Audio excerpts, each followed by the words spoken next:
Hello and welcome back to another video from the Mike Live and 5 channel. The international break is over, thank God, no more watching England.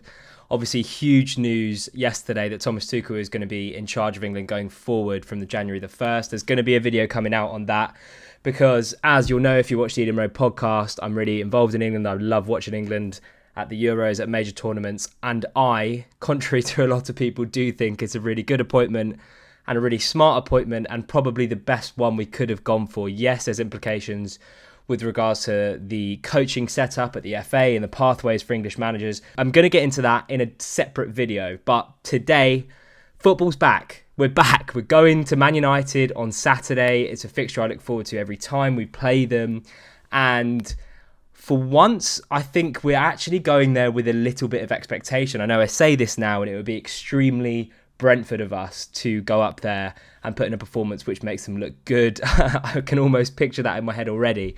But I really do think there isn't a better point to play Manchester United. Granted, they've just had the international break, which has given them a little bit of time to reset and kind of reflect on their horrific start to the season.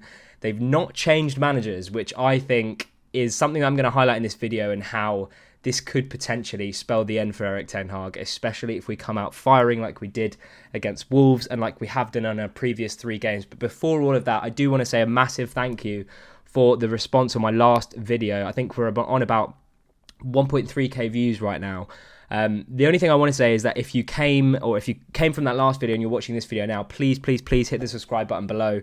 I can see that I've got around 150 subscribers, but obviously there was a lot of people that watched my last video, and I think that was in part due to a shout out from Trevor at the GPG, so massive thanks to him first of all.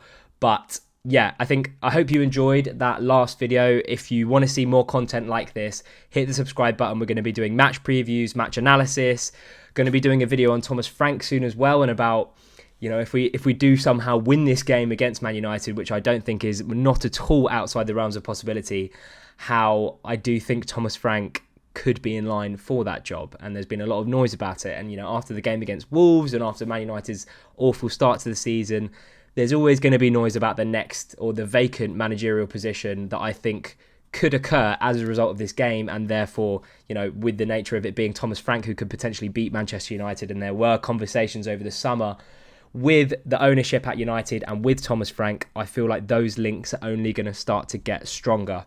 But, you know, let's not hope for that right now. I think we're all really chuffed with our start to the season, and like I said, I think we're going more into this game with a bit more expectation than hope, as we would have done in the previous visits to Old Trafford. I've highlighted some screenshots from some Man United games this season where I think we could hurt them. I'm going to go through some screenshots from their 2-1 defeat at the Amex against Brighton, some screenshots from their 3-0 home defeat against Liverpool, and also their most recent 3-0 home defeat against Spurs, which I think made it back-to-back home 3-0 defeats in the league. I'm sure that would have been for the first time ever.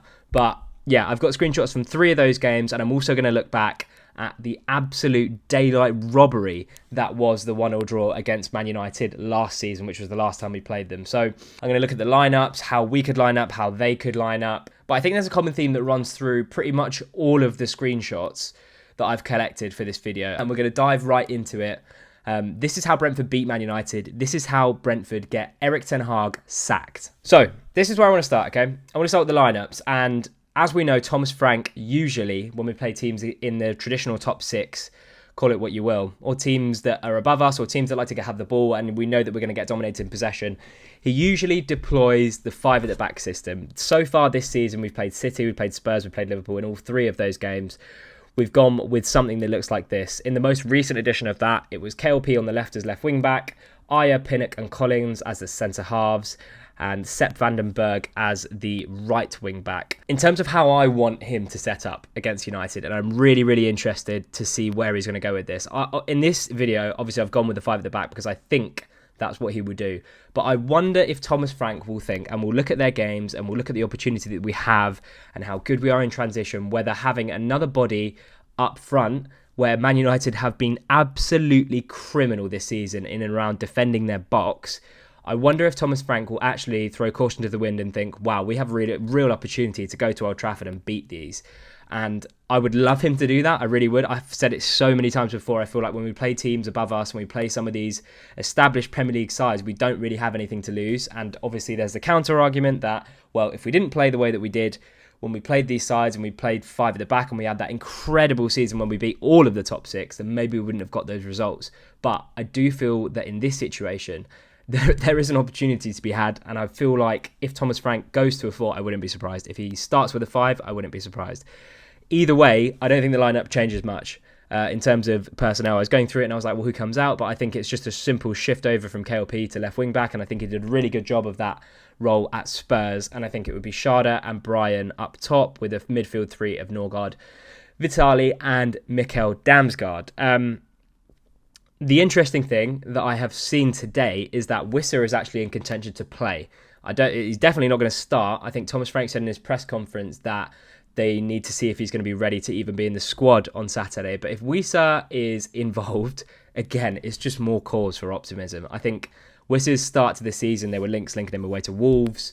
And we kind of said on our podcast that we would be a little bit indifferent about him going. I think if he'd have gone and we'd have got 30 million for him, I think it's good business. But considering his start to the season and considering the fact that Igor Thiago is out, I think keeping a hold of Wissa has just been, it kind of seems like a masterstroke. I think if the money was there, if it was any more than 30 million, I think it would have been hard to turn down. But Wissa stepping into the mantle. Bryan, we know his capabilities. Schade, we need to see more from him. But if Wissa is to come off the bench and have an impact, which we know he can do, then I think we've got a really good chance of winning this game. I'm looking at United's lineup, and this was their lineup in their last game against Aston Villa. I do expect there to be some changes, which is why I've put Ugarte, De Ligt and Martinez. I'd imagine there could be a straight swap for Eriksen. I'd imagine there could be a straight centre-back swap for De Ligt and Evans and Maguire and Martinez. But either way, and I think I'm going to show you this from the clips that I've got, whatever centre-back partnership they have looked absolutely terrible this season. There's no chemistry. De Ligt and Martinez are still getting to know one another. Evans and Maguire, I think, actually put in a solid shift against Villa. But I feel like if you'd watched the game against Villa, it was very safe. It was very dull, first of all. But I feel like it was Erik ten Hag just trying his best not to get blown away. And there were moments in that game where United looked threatening. There were moments in that game where Villa looked threatening. But what I've noticed is that Mazraoui, whilst he had a pretty good start to the season, hasn't looked as impressive recently. Delo, who I think is normally one of United's better players, has also not looked great this season. Martinez hasn't had the best start. De Ligt has had a pretty awful start, considering, he was supposed to be one of Erik ten Hag's answers to a lot of the problems that Man United were having this season, but maybe we're starting to see why he didn't make it at Juve and why he didn't make it at Bayern.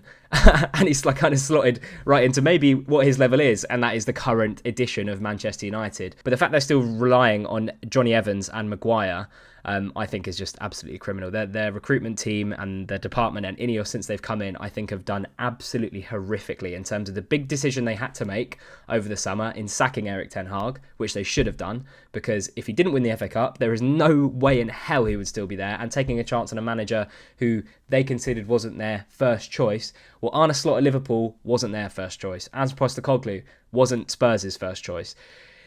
I think Ineos have done a really bad job. But anyway, I digress. I'm getting away from what the point of this video is. I think there is joy to be had all over the pitch, especially in these defensive areas. I hate to say it because I really like Kobbie Mainoo as a player, but he's had not a great start to the season. Ugarte is still bedding in. Eriksen, I think, is still a really good player. But, his comments recently about, Twente wanting it more than them in the Europa League, it's just alarm bells ringing. When you've got players coming out and saying those sort of things and the manager isn't getting sacked, I just think it stinks of a club that are just right in the middle of an absolute crisis. But I say crises because there have been so many at United over the last few seasons, and I just think we couldn't be playing them at a better time. I'm going to get straight into the screenshots now. So this is where we're starting. Against Brighton, I think, to be fair to them, this was actually one of their better performances this season. I know Xerxes had a goal ruled out in the second half. Well, not Xerxes. I think it was Garnacho down the left who taps it over the line, but Xerxes actually on the line, so he actually deflects it in. But This was one of their better games of the season. So I haven't picked up too many highlights from this, just their 2 goals that they conceded. But here you can see João Pedro's got the ball. And it's a feature that I'm going to talk about a lot in this video. Crosses into the box, defending their box. They cannot do it. They haven't been able to do it since we last played them last season at the G-Tech. And they haven't been able to do it this season either. Ball comes in. Indecision from Maguire and Mazraoui at the far stick. It comes out to Kaoru Matoma, who whips in across, and it's a tap-in for Danny Welbeck. I want to take it back to the Spurs game where Keane Lewis-Potter, it's another one of our trademark fast starts. Keane Lewis-Potter has the ball down the left. He jinks in and out to get outside of Pedro Porro, whips in a ball to Brian, who's free in the box, and he is lethal this season in the box. What does Thomas Frank love in football? What's a tactic that he deploys all the time? And he's come on record and he said, I absolutely love crosses into the box. It's what we've been doing to get ahead in these games. Crosses into the box, bodies in the box, a little bit of chaos. I think Thomas Frank loves doing that, and it's a clear directive from him to KLP whenever he's on the wing, or to Sharda, or to Brian, or to Damsgaard when they're in these little pockets. Get the ball into the box, especially against teams who struggle to defend their penalty area. In this instance, we know the score. Brian and Bumo, don't give him time in the box because he will finish this season especially. And that's the first warning sign. And that's definitely the first area where I think we can hurt Man United. I'm going to talk about transitions as well. But the common theme in this video is going to be get balls into the box because we will have a lot of joy. So this is Brighton's second goal of the game. I think this is where they win it in the last minute. And I just want to highlight, I think it's Minter at the edge of this area here, at the edge of the D. And he's free, first of all. I think the set pieces are going to be crucial again. I'm sure Keith Andrews will be looking at similar clips and looking at how we can get an advantage at these set pieces. But completely free on the edge of the D. Ball comes deep to Minter. A little bit of chaos. I think they get a little bit of the run of the green with some deflections that happen, but it comes back out to Minter. He crosses it to João Pedro, and he's got a tap in at the back stick. Next one I want to highlight is a man at Brentford being free at the back stick against Wolves. It is something that we do. It's something that Keith Andrews has worked on. It's something that we did a lot last season and the season before, and it's just something that teams didn't really cotton on to. Whether there's some effective screening going on in the 6-yard box here, which I'm sure there is, but when we have a man free at the back stick, it's a free header on goal. And in this occasion, and Wolves had a warning about 15 minutes before this to not leave him free, but in this occasion, Ethan Pinnock heads it in. Now, Minter was around here where KLP is on the edge of the box, but still, some of their defending that I highlighted in my last video is a lot like how Man United have defended in their penalty area this season, and that's why I think there's going to be a lot of joy there. I'm going to move it on to the Liverpool game, in which United were completely and utterly blown away in this game. And I know that we're talking about teams like Liverpool, and I'm going to talk about a team like Spurs next. And obviously those are teams that are going to be pushing up towards the higher echelons of the table. But there are some similarities between the way Liverpool and Spurs play and the way Brentford play. And I just want to highlight it here. Casemiro gives the ball away, and he had an absolutely rugged time this game. But I just want to highlight the runners. Luis Diaz, Dominic Szoboszlai, Diogo Jota, Ryan Gravenberch, and Mo Salah down the right. That's not too dissimilar from when we've got KLP over here, or Sharda in the middle, or Mbumo down this way, or Damsgaard there. It's really not too similar. I've highlighted it in so many videos when I've talked about how fast we are getting into these situations when there's turnovers high up the pitch. And in this instance, it leads to a goal. But again, the two things that I wanted to highlight in this video, balls into the box and how dangerous we've been on transitions this season. And Liverpool and Spurs have exposed that United cannot deal with both of those things. I just want to take it forward to the next screenshot. This is their second goal. Casemiro gets dispossessed again. I think in this instance, McAllister picks it up, squares it to Diaz, who then gives it on to Mo Salah, who then finds an empty Diaz in the box. But again, this is what I want to highlight. There's only two Liverpool players in the box at this point. 1, 2, 3, 4, 5, 6 United players, and they've given Luis Diaz the freedom of the penalty area to get a free shot on goal. Granted, it's a fantastic finish, and maybe there isn't someone on our team who would show the same kind of ruthlessness, especially on his right foot. If it was the other way, then I'd say 100% Brian. I'd back him to score here. But 6 United defenders in the box, and you've let one of the players of the Premier League this season have the freedom of the penalty area to get a shot away, and they concede in this one too. This was Liverpool's third goal, the one that killed off the game completely. Kobbie Mainoo gets dispossessed, and I feel really bad at picking out Kobbie Mainoo, but he's going to be operating in the same positions that Mikkel Damsgaard will be. And as we've seen from the stats and from the way he plays, Mikkel Damsgaard has been an absolute fire this season in an attacking sense, but also in terms of interceptions and turnovers and possession won back. He's really high in those metrics too, and I just feel like that could be a key battle. Mikkel Damsgaard against Kobbie Mainoo, and I really want Kobbie Mainoo to do well, but he's just having a rotten time this season, and I don't think it's because he's a poor player. It's not. I feel like in part it's due to the amount of pressure that was piled on him last season, and how, in England we tend to do this thing where we build a player up to be the next kind of best thing ever, and then as soon as they have a few poor games, they're memed relentlessly, which is what's been happening to Kobbie Mainoo. But I do think Mikkel Damsgaard can expose him. Anyway, moving on. McAllister dispossesses Mainoo. Again, I just want to highlight the runners. Diaz, Jota, Szoboszlai and Salah. Dalot's already gone because he likes to push really high up the pitch, and it just leaves De Ligt and Martinez in a 4v2. And these are the situations where we could really hurt United when we win the ball up, because Mazraoui likes to bomb on and because Dalot likes to bomb on. They're going to be exposed in these areas, and as we've seen, Matthijs De Ligt, he's not great in 1v1 situations. He's really not great. I think the reason United bought him was due to his ball playing capabilities, but maybe we're seeing, as I said at the top of the video, maybe we're seeing why De Ligt didn't make it at Juve and he didn't make it at Bayern, because he's not a world-class centre-half. Ball gets played to Salah, and Salah scores. These are just situations that I picked out that I found it difficult to limit the amount of games I wanted to talk about. I think the most glaringly poor games in terms of it from a United perspective were the Liverpool at home and the Spurs at home games. But there were so many more screenshots from all of the games that they've played where situations like this arise. They lose the ball in these areas. There's runners. They're in a 2v4 and they get punished for it. But, this is... I don't want to be overly optimistic because, United still have a lot of good players in their team. They've got Garnacho, they've got Rashford, they've got Højlund, who's back from injury too.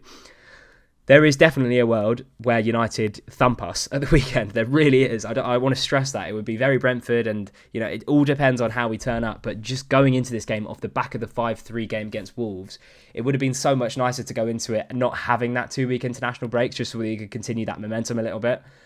But we do have a very good chance. And I want to talk about how we pumped the ball into the box with crosses. This is the first minute against City. It's what we like to do. I really wouldn't be surprised if we score for the 5th time in a row within the first couple of minutes against United on Saturday.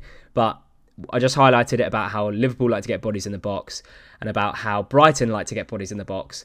In this instance, comes out to Aya. There's a little bit of chaos. There's some poor defending, which we saw in the Brighton game from Maguire and Mazraoui. It comes across the 6-yard box and Whistle's there to tap home. Again, turnover high up the pitch. Mikkel Damsgaard wins the ball. He feeds Bryan Mbeumo, who has a chance on goal. I can see this happening against United.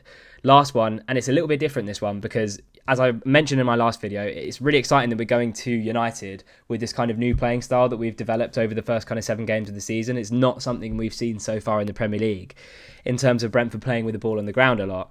And it's weird to be going to a top 6 side or to Manchester United and actually thinking we're probably going to have more of the ball than United in this game, which sounds like an absolutely fucking wild claim.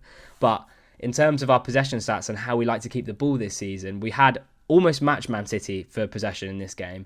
We almost matched Spurs. I think we actually had more possession than Spurs in the game that we played against them. But we've just been really tidy at keeping the ball. This one, Norgard gets the ball, gets away from his man, I think it was Gundogan, and then he feeds Damsgaard, and we've got Bryan Mbeumo, Christopher Aya, Johan Wissa, and Mikkel Damsgaard all bombing forward. And I think KLP comes into the picture here, and it's so similar to how Liverpool scored their first goal against United at Old Trafford with the runners. How they get the ball, and once they advance into the opposition's half, they've got so many runners willing to go and so many options. You see the overload here. Kyle Walker doesn't even know that KLP's there. I can see that being Mazraoui. I really can. I really, really can. I don't want to get... I've said it. I don't want to get too excited, but I do think this is a great time to play United. I'm going to move it on to their last game at Old Trafford against Spurs. And I think we've seen this game so many times. It was kind of that big moment where it was like, wow, okay, he's going to get sacked. And it never happened. But turnover, this time not in their half, but in Spurs' half. There must be a couple of seconds between these screenshots. Mickey van der Ven picks up the ball here, and then he's there. And he gets all the way to the byline without anyone putting in a tackle. Without anyone putting in. And we don't have anyone that's similar to Mickey van der Ven, I don't think, in terms of a centre-half that absolutely loves to get forward and has got blistering pace. But it's definitely an area where we can hurt them. And Mickey van der Ven and Timo Werner and Destiny Udogie this day, their link up down that left-hand side was absolutely killing Man United. I can see it being KLP. I could see it being a link up between KLP and Christopher Ajer if we're playing in a 4, or KLP and Damsgaard. Those little passing networks between the left back, the central midfielder and the left winger. I think that's definitely an area of the pitch where we can hurt United. Anyway, we know what happens with this. Brennan Johnson gets a tap in at the back stick. This is their second goal, and I highlighted it in the last game against Wolves in terms of us being able to build out of these positions. I think in that instance it was Christopher Ajer and Yarmo and KLP, and they really just got out of a tight position deep into our half, and as soon as we get that one avenue, or as soon as we get that little bounce pass, we're gone. In this situation with United against Spurs, it's built up around the same area. It comes to Udogie, who manages to play a little 1-2 with Timo Werner, and then he's off. De Ligt's drawn in, Mazraoui's drawn in, and they're gone. They're absolutely gone. They should have punished United. They should have punished United in this situation. They didn't. But centre-halves being dragged out of position, we saw it against Wolves a little bit. We're really good at stretching the game and baiting that press forward so that centre-halves get dragged out to the ball, right-backs get dragged out to the ball, and we exploit the spaces in behind with the likes of Johan Wieser, with the likes of Brian Mbeumo, with the likes of the pacey forwards that we've got. This is how we hurt teams this season, and I'm seeing it against United. I'm seeing Spurs do it, and it's how Spurs hurt us in a way. They were absolutely ruthless in transition. I don't think United are going to be anywhere near Spurs' level because, in this game, absolutely battered the whole game. Ends up coming out to Brennan Johnson, who hits the post with this one. But again, it's just like Spurs absolutely tore United apart in this game. And granted, they were down to 10, but even before Bruno got sent off, Spurs were absolutely all over them. And I don't want to jinx. Obviously, I'm not saying we're going to go there and batter them in the way that Spurs did. But I do really feel that if we get the transitions right, if we get the formation right, which I think could be key as well, but not as key. Like against Liverpool, for example, I would have loved to see us set up in a 4 because they'd been playing so well and we didn't have anything to lose against Liverpool, I don't think. In this game, I really do think it's winnable. It's really, really winnable if we set up in the right way. But, it comes down to the transitions. It comes down to the formations. It comes down to the crosses in the box. And if we can do all three of those things, I really do think we can win this game.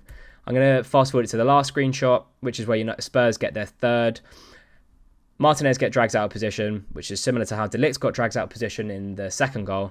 Spurs are away and they end up scoring. But I just want to talk before I end this video because I think I've shown that there's a common theme about United not being able to defend their box. But I think what really illustrates it is our game against United last season, and every single one of these screenshots that I'm about to show you comes from a ball into the box. And every single highlight in that game, I was watching the Sky Sports highlights just to prep for this video, and they didn't even include all of them because it would have been like half an hour long. But every single highlight they showed in that highlight reel what came from a cross into the box.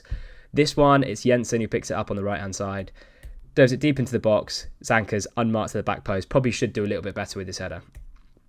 Next one, Ivan Toney's got the ball in the second half, I believe. He puts the ball into the box. You've got 1, 2, 3, 4, 5, 6 United players in and around these areas.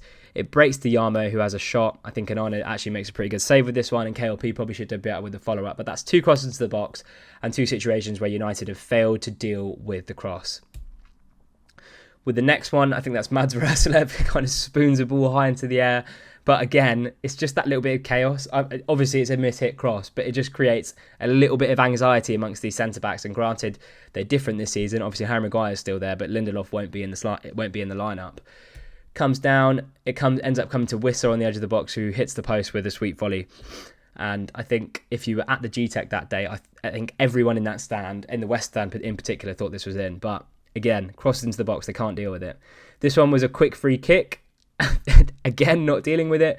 1, 2, 3, 4, 5 players trying to mark Ivan Toney and Brian Mbeumo out of the game. They don't deal with it. They let it bounce on the edge of the box. It comes to Brian Mbeumo, who cannons a shot off the crossbar. Last one comes from our equaliser after Mason Mount scored in that game.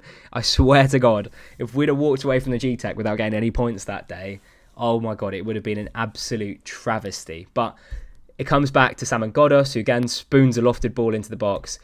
They failed to deal with it. Granted, it's absolutely amazing play by Ivan Toney here. Just like another... I always pick out this highlight as something that kind of sets him apart from traditional strikers. in terms of being able to pluck the ball out of the air, control it. You know, he's got a big touch. He's got good touch for a big man. Sidestep Martinez, who gave a torrid time as soon as he came on that day. Roll the ball back across the 6-yard box. 1, 2, 3, 4, 5, 6, 7 United players in the box, all watching the ball, and none watching Chris Ayer, who has an absolute tap-in at the 6-yard box. I've highlighted it. There are so many opportunities, openings, areas, call it what you like, that we can hurt United in this game. And the highlights I picked out and the screenshots that I picked out, they just look so disjointed at the back. I'm not sure obviously they've brought in De Ligt, who's supposed to be Martinez's partner, but even when it's Evans and Maguire, you can imagine Kevin Schade running at Johnny Evans if he starts. It's not going to be fun for them. And I want to caveat this by saying, you know, Bruno's having an awful season, but Højlund is back. I think he was good last season when he came in. Garnacho's always been a threat. Rashford has kind of been inconsistent this season as he was last season. But, you know, Erik ten Hag's game management, the fact that he hooked him again at half-time against Porto, there's something not right between Marcus Rashford and Erik ten Hag. And for whatever reason, he's just not playing well this season, and he wasn't good last season either. But the players that United have brought in, they haven't hit the ground running at all. Xerxes kind of looks like a waste of money at this point. I don't know what they were thinking in signing him when they've already got Højlund, but he's not looked great in any of the games that I've seen him, bar maybe his debut against Fulham. Mainu's having an off-season. Ugarte hasn't really played much this season, so I'm not going to make a judgment on him. Mazraoui looked good at the start, but again has started to fade. Martinez is not having a great start to the season. De Ligt has looked genuinely nowhere near the level of centre-half that Man United needed in order for them to improve their defence. Onana's actually been really good. Fair enough, okay? He's probably been their best player this season, and I think maybe one of the goalkeepers of the season. But there are just, like, in terms of where we can hurt them, if Damsgaard can get in and around Kobbie Mainoo, I think that's a problem for United. If Schade can run at Martinez, I think that's a problem. If he can run at Johnny Evans, I think that's a problem. If he can run at De Ligt, who I know isn't great in these 1v1 situations, it showed against when he played against Mickey van der Ven and no one else on the pitch was putting a tackle in, and he was allowed to run from basically close to his own penalty area to all the way down the other side of the pitch. I think it's a problem for Man United. Whether this all pays off, and I know I'm getting really excited about this, but I think there is potential for this to be Erik ten Hag's last game in charge of Man United. And I don't say that lightly. And it kind of brings me on to kind of how I'm going to finish this video and talking about Thomas Frank and the potential links there. And I grow extremely tired of educating top 6 fans on Thomas Frank's style of football and how they say, well, he couldn't do it at this club and he couldn't do it at that club. He's too defensive, 15th place. All of that absolute bollocks. It's completely untrue. He could do it at Man United. He could have done it at Chelsea. I don't want him to. I hope it never happens. But his style of football, and we're starting to see it this year in terms of the way he wants to play. Ivan Toney dictated our style of football completely in our first 3 seasons in the Premier League, and we did it to really good effect. We beat Man City, we beat Liverpool, we beat Spurs, we beat United. We did all of those things, and that was great. Thomas Frank is an elite manager, and I'm going to do a full video on this, and it would depend on the result, obviously, because I think that noise will kind of go down a little bit if we get thumped at the weekend, which is a possibility. But if we beat Man United, I really do think the hierarchy will think, well, we interviewed this guy over the summer. We didn't give him the job.